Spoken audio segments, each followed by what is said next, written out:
What does it mean to be American?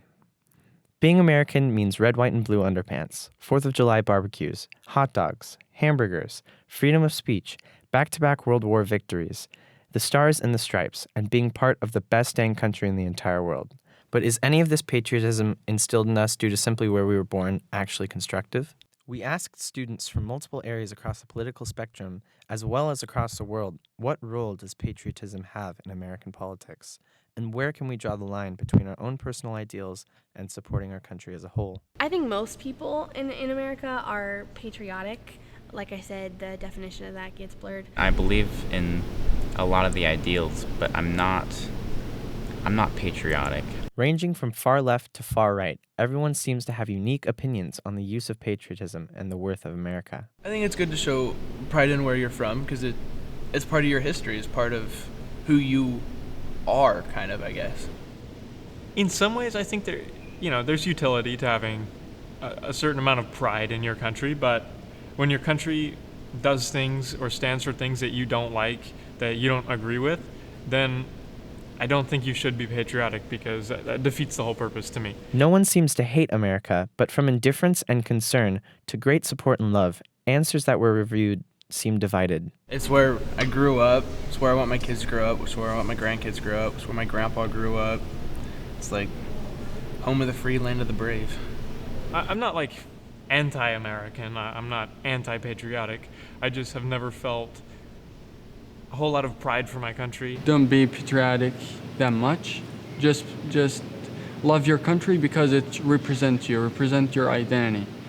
Sometimes the country do mistakes, but this is my country leadership, not me. That's not something that represents me.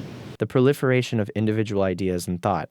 No matter what somebody believes or who they support, individual identity and free speech are important to seemingly every single person. Everyone is different in their own way. They have their own ideas, they have their own opinions, and you just got to respect that.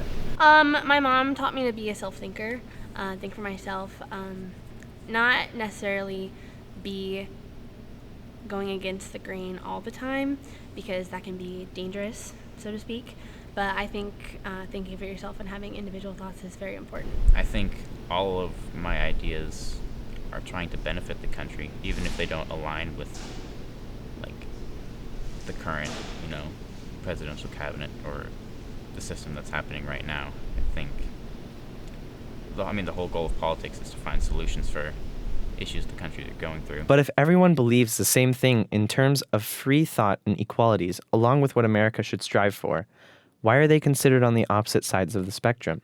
Is it their view on borders and the benefits of having defined countries? People get a lot of purpose from belonging to something. Belonging to something gives people purpose. So for some people, maybe living in America, being American born, or even traveling from another continent, another country to America, so to speak, could give them that purpose, like I did this. Because if it's all just one big something, then it doesn't mean anything to move, to travel, to live in different places.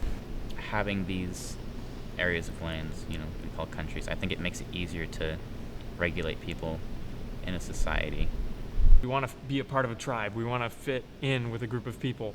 But the sooner we realize that our groups are made up, that they don't actually exist in most cases, and really in reality we're all more or less the same people, just slightly different on an individual basis, I think that's when we'll start moving toward a sustainable peace or and a better world, I think. Different countries have different rules. Like here in America, it's like kind of free and open, but say like in North Korea, they're a little different. In other countries where there's communism and stuff like that, not even just communism, but just different political systems set up.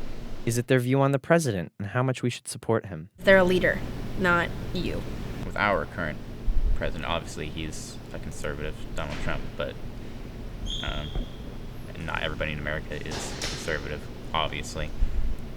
So just like in a democratic country like that, I think it can show what kind of political side is winning in a sense. But no, I don't think it's reflective of the entire population. Maybe in countries like North Korea where everybody's brainwashed, then yeah, I could see that, but not in countries like ours. Unless it's like to an extreme, like we just need to go kill all these people or something like extreme like that. But I mean, they were elected, and we do need to respect them no matter who they are, no matter the political beliefs and such like that. If everyone sees themselves as right, they should want to make sure that their opinions are the ones that are heard. And if they want the best for their country, anyone that thinks differently is hurting America, right?